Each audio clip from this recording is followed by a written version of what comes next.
ஒன்பது கோளும் ஒன்றாய் காண அங்கு கற்பகம் என்னும் கடவுளின் மெய்யில் ஒன்பது கோளும் ஒன்றாய் காண அங்கு கற்பகம் என்னும் கடவுளின் மெய்யில்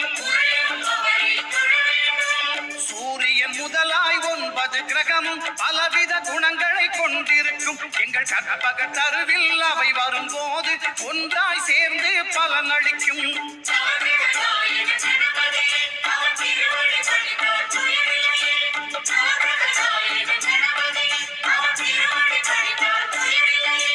ஒன்பது கோளும் ஒன்றாய் காண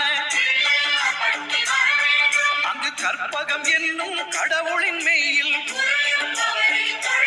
ஒன்பது கோளும் ஒன்றாய் காண